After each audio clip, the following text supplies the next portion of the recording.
우리가 요한복음 17번째 시간으로 일어나 걸어가라 라는 제목으로 같이 말씀을 나누도록 하겠습니다. 오늘 예수님께서 38년 된 병자에게 찾아가셔서 그 누운 것을 보시고 병이 오랜 줄 아시고 말씀하시기를 네가 낫고자 하느냐? 그렇게 6절에 물으세요. 네가 낫고자 하느냐? 그랬더니 그 병자가 내가 낫기를 원하나이다 라고 이야기를 하면 좋은데 7절에 보니까 물이 움직일 때 나를 못에 넣어주는 사람이 없어서 내가 가는 동안에 다른 사람이 먼저 내려가나이다. 우리가 어제까지 말씀을 나눴던 것처럼 서로 경쟁하는 그 경쟁 구도가 이 베데스다에도, 그래서 은혜의 집, 자비의 집, 사랑의 집에도 은혜와 자비와 사랑은 없고 경쟁만이 있는, 다른 사람이 어떻게 되든지 말든지 상관하지 않는 그런 모습이다 그랬어요. 아무도 자기를 거기 내려다 주지 않는다는 거예요.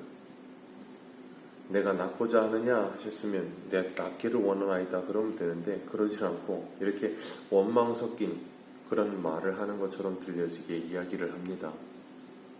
나를 도와주는 사람이 없습니다. 그 모습이 우리의 모습은 아니기를 주님의 이름으로 축복합니다.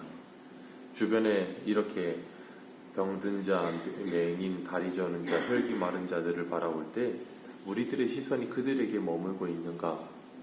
사도행전 3장에 보면 제자들이 성령을 받고 하나님의 놀라운 일을 전하기 시작합니다. 그리고 베드로, 요한이 기도하러 시간이 되어서, 유대인들은 하루에 3번 기도를 하니까 성전에 올라가 기도를 하러 올라가요. 근데 그 미문에 앉아있던, 날 때부터 안진뱅이였던 사람, 그 사람이 눈에 들어옵니다. 그리고 그를 나사렛 예수 그리스도 이름으로 고치죠. 분명히 베드로, 요한은 하루에 3번씩 매일같이 성전에 가서 기도했어요. 그러니까 하루에 3번씩 성전에 가든 어디서기 됐든 기도했을 텐데 성전에 하루 이틀 간 건 아닐 거란 말이에요.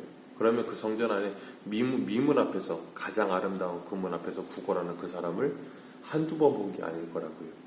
그런데 성령을 받고 나니까 매일같이 앉아있던 그 사람이 베드로하고 요한의 눈에 보이기 시작하는 거예요.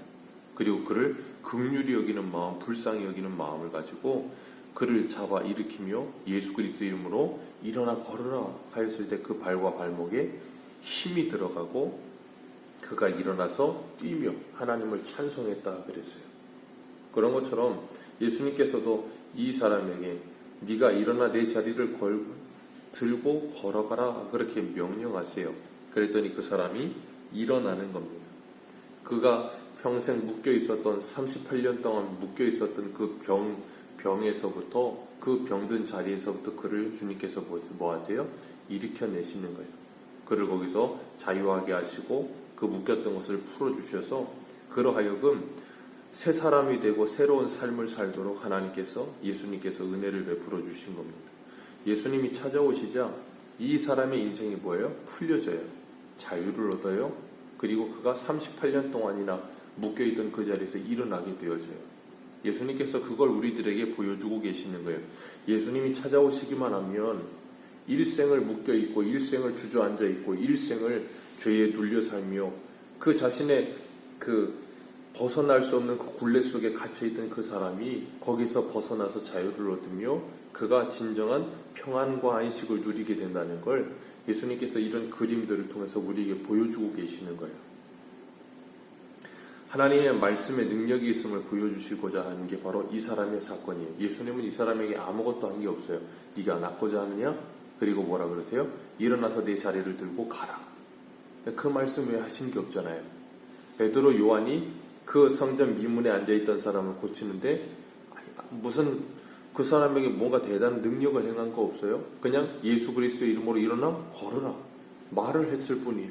그런데 그 말 속에 뭐가 일어나요? 역사가 일어나요. 하나님의 생명의 말씀이 그런 역사가 있음을 우리에게 보여주시는 거예요. 그런데 예수님께서 이 일을 행하시는데 9절에 보면 이날은 안식일이니 그렇게 이야기하고 있어요. 안식일이라는 것을 분명히 기록하고 있습니다. 왜 그것을 기록하고 있는가 하면 10절 말씀에 그 이유가 대본에 나옵니다. 10절을 같이 한번 읽습니다. 시작.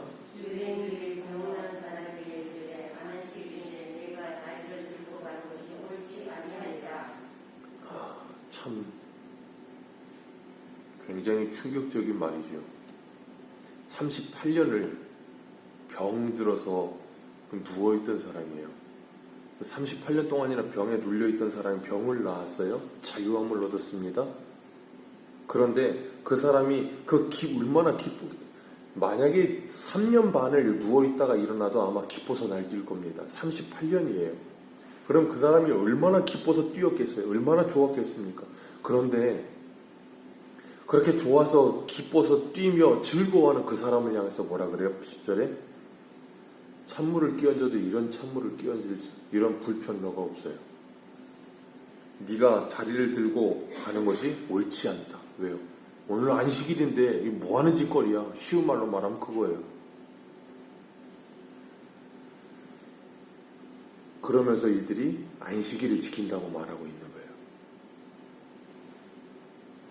정말 인정이라고는 찾아볼래야 찾아볼 수가 없는, 그러면서 그 안식일을 지킨다고 말을 하고 있는, 안식일을 지키며 안식이라고는 찾아볼 수 없고 하나님의 마음이라고는 찾아볼 수 없는, 뭐가 중요한 건지 모르는, 뭐가 안식일을 지키는 의미인지 모르는, 그러니까 뭔지 모르는 사람이 이러고, 그러니까 우리나라 말로 치자면 그런 거죠. 옛말에 선무당이 사람 잡는다 그러잖아요. 딱 그 격인 거예요. 뭐가 뭔지도 모르면서 안식일을 지킨다 하면서 뭐예요? 사람을 잡고 있는 거예요. 그러니까 그렇게 하면서도 뭐하지? 이 사람들은 10절에 이런 말을 하면서 뭐하지 않아요? 부끄럽지 않은 거예요. 이런 말도 안 되는 소리를 하면서 부끄럽지도 않은 거고 자신들이 잘못했다는 생각도 하지 못하는 거예요. 오히려 누가 잘못했다고 생각해요? 죄에서 자유함을 얻은 이 38년 된 이 병자가 잘못했다고 이야기를 하고 있는 거예요. 그를 고치고 있는 안식일의 주인이신 예수님이 잘못했다고 말하고 있는 거예요. 사람이 잘못된 확신에 빠지면 이렇게 무서워지는 겁니다. 마태복음 12장 7절에 보면 예수님께서 이런 말씀을 하세요. 자비를 원하고 제사를 원치 아니하노라 하신 뜻을 너희가 알았더라면 무죄한 자를 죄로 정치 아니하였으리라. 이 사람이 뭘 잘못했습니까? 아무것도 잘못한 게 없어요. 근데 무죄한 자를 뭐 한다고요? 죄로 정하느니라. 이 사람들의 마음에 뭐가 없어요? 자비를 원하고 제사를 원치 않는 하나님이 뭘 원하시는지, 하나님이 무엇을 요구하시는지에 대한 분명한 지식이 없는 거예요. 그러니까 호세아 4장에는 하나님의 백성들이 무엇 때문에 망한다고요? 지식이 없으므로 망하는다. 하나님을 아는 지식이 없으므로. 그러니 뭐하자? 여호와를 알자. 힘써 여호와를 알자. 하나님이 뭘 좋아하시는지, 하나님이 뭘 싫어하시는지, 하나님이 뭘 요구하시는지, 하나님이 왜 안식일을 지키고 안식년을 지키고 희년을 지키라고 하셨는지 그 의미를 알자는 거예요. 그걸 모르면 이렇게 문자적으로 나를 지킨다고 하면서 그 날이 무엇을 의미하는지 그 본래의 실체가 오셔도 그분을 뭐예요? 책망하고 그분을 싫어하고 죽이려고 드는 거예요. 눈뜬 장님이 될 수밖에 없는 거죠. 그러니 이들의 삶은 뭐하지 않아요? 뭐가 맞질 않는 중에 있는 거예요. 우리들도 마찬가지죠. 신앙과 생활이 맞지 않는 삶을 얼마나 많이 삽니까? 이 사람들의 신앙은 신앙 자체도 잘못됐지만 우리의 신앙과 삶이 맞지 않는 이유는 뭐예요? 그 신앙 자체가 잘못됐기 때문에 그런 거예요.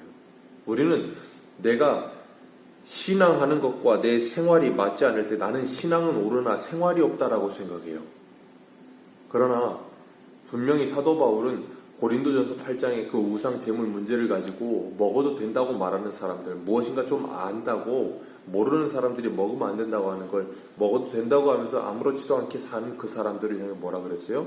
너희들은 아무것도 모르는도다 그러셨잖아요. 그러니까 머리로 뭔가를 알면서 내가 그것이 믿어지지 않고 그것이 내 삶으로 나타나지 않는 것을 우리는 안다라고 착각하는 거예요. 그걸 주님은 모른다라고 말씀하시는 거예요. 그러니 우리들은 알고 있으나 살지 못하는 내 모습을 보면서 나는 알고는 있어라고 착각하는 거예요. 내가 모르고 있다라고 이야기를 하고 내가 모르고 있다라고 분명하게 전제를 깔게 되면 그 말씀에 대한 갈급함이 생기는데 안다고 생각하니까 뭐 하잖아요? 아예 아는 말씀. 내가 어릴 때부터 들었던 말씀이죠. 그러니까 그 말씀은 그 사람 안에 뭐 하잖아요? 역사하지 않는 거예요. 주님께서 그러지, 니들이 눈을 떴다고 하니 너희들의 죄가 그대로 있도다. 똑같은 거예요. 안다고 하니 그 죄가 그대로 있도다예요. 주님께서는 우리들에게 무엇이 중요한지를 분명하게 알게 하시고 깨닫게 하시면서 우리로 하여금 신앙의 성숙이 일어나기를 간절히 원하시는 거예요. 그러니까 하나님을 믿고 예수님을 믿으며 그것이 뭘 의미하는지 분명히 믿고 알게 되어질 때까지 그들의 삶, 그 삶은 뭐하냐면 변하지 않는 거예요. 그러니까 뭐하냐면 좀 전에 말씀드린 것처럼 안다고 생각하니까 그는 예수를 몇십 년을 믿어도 몇십 년 전에 믿던 그 생활과 지금의 생활이 똑같은 거예요.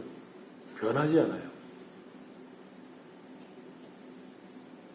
예수님께서 안식일에 일하시면서 말씀하시기를 인자는 안식일의 주인이라 그러셨어요.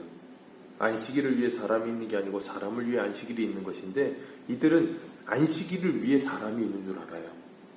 그러니까 이런 10절의 말을 서슴없이 하는 거예요. 아니 이런 사람이 38년 병들었다 나와서 뛰면 옆에 있던 사람이 그걸 보면 뭐 해야 돼요? 아우 잘됐다 축하해라고 말을 해야 될 것 아닙니까? 그런데 하는 말이 너 안식일에 뭐 하는 짓이야?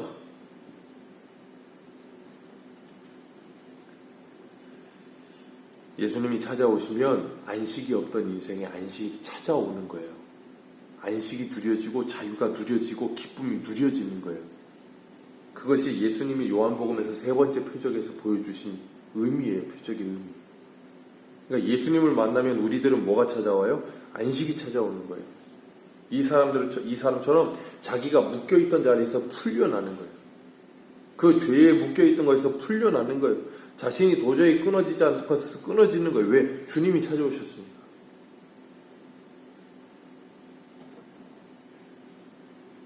14절 말씀 우리 같이 한번 읽어볼까요? 14절입니다. 시작.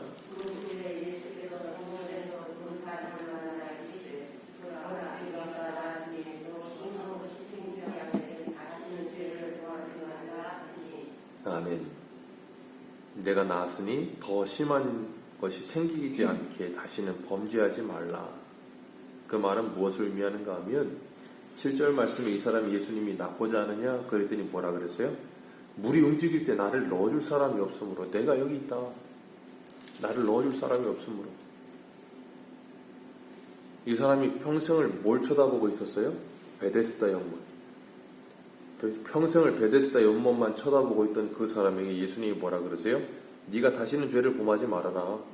베데스다 연못만 쳐다보고 있지 말고 네가 하나님으로 그 하나님의 은혜로 말미암아 충분하다는 것을 알았으면 이제는 뭐 하지 말라는 거예요? 이제는 하나님의 자녀다운 모습으로 살아가라 그 말씀을 하고 계시는 거예요. 네 묶였던 자리에서 네가 유일한 소명이라고 생각하며 살았던 그 잘못되었던 생각들을 버리고 예수를 믿고 하나님의 자녀답게 살아라 그 말이에요. 그리고 이 일로 인해서 예수님은 유대인들에게 어떻게 되세요? 박해를 받죠. 16절 하반절에 보면. 왜요? 안식일을 얻었다. 그리고 예수님께서 아버지가 일하시니 나도 일한다 그랬더니 이제는 어떻게 18절에 그 예수를 죽이려고 한지라. 이게 누구라고요? 하나님을 믿는다고 말하는 유대인들. 안식일을 지킨다고 말하는 유대인들. 안식일을 지키는데 뭐는 없어요? 안식은 없죠. 붕어빵을 먹는데 거기에 뭐가 없어요? 팥이 없어요. 안고 없는 찐빵이에요. 알맹이는 없고 그냥 형식만 남아있는. 오늘 우리들의 신앙이 이런 신앙은 아니기를 주님의 이름으로 축복합니다. 우리가 왜 안식일을 지키는지, 예수님이 왜 이 땅에 오셨는지를 분명하게 말씀하시는 거예요. 나는 너희들에게 이런 비참하고 이런 암울한 삶에서 너희들에게 안식을 주러 왔다 해요. 예수를 믿습니다라고 말하려는 사람들은 바로 그 안식을 받아 누리는 사람들이에요. 네덜란드 신학자인 아브라함 카이퍼라는 사람이 이런 말을 했어요. 안식은 사람의 활동 능력을 정지시키는 것이 아니라 보다 참된 일로 돌리는 것이다 그랬어요. 우리의 활동 능력을 정지시키는 것이 아니라 참된 일을 하게 하는 것이 안식이다. 그래서 예수님께서 마태복음 12장에 그러잖아요. 수고하고 무거운 짐진 자들아 다 내게로 오라. 내가 너희를 쉬게 하리라. 그 다음 쉬는 것으로 끝나는 게 아니고 뭐예요? 내가 주는 짐은 가볍고 쉬우니라. 수고하고 무거운 짐진 자들이 예수님께 오면 그 수고하고 무거운 짐졌던 걸 다 내려놓고 예수님과 함께 쉬는데 그 쉼이 뭐라고요? 주님이 주는 짐을 지고 사는 것. 주님이 주는 짐을 지고 사는 것 자체가 뭐라고요? 쉼. 안식. 그래서 우리가 주일날 뭐해요? 아무것도 안 하고 그냥 누워만 있는 게 쉼이다라고 말씀드리지 않잖아요. 우리가 그런 표현을 쓰잖아요. 이 세상에서도 휴일 같은 때 사람들이 어디 가요? 여행 가잖아요. 여행 가고 뭐 어디 피서지에 찾아가고 그럼 뭐 한다 그래요? 힐링이 된다 그러잖아요. 거기까지 가는데 얼마나 힘들어요. 얼마나 힘든데 거기까지 힘들게 가서는 뭐라 그래요? 힐링이 되고 좀 내 마음이 좀 안정을 찾는 거고 쉼을 누린다 그러잖아요. 얼마나 힘들겠는데. 그거가 똑같은 거예요. 주일이란 우리에게 주신 그 주일에 우리가 안식하는 것이란 아무것도 안 하고 두 손 놓고 있는 게 아니고 하나님을 기쁨으로 예배하며 봉사하며 헌신하는 것 자체를 통해서 뭐예요? 예수 그리스도 안에서 주님이 주시는 그 안식을 누리는 거예요. 그걸 맛보며 살라고 우리들에게 이 주일을 주신 거예요.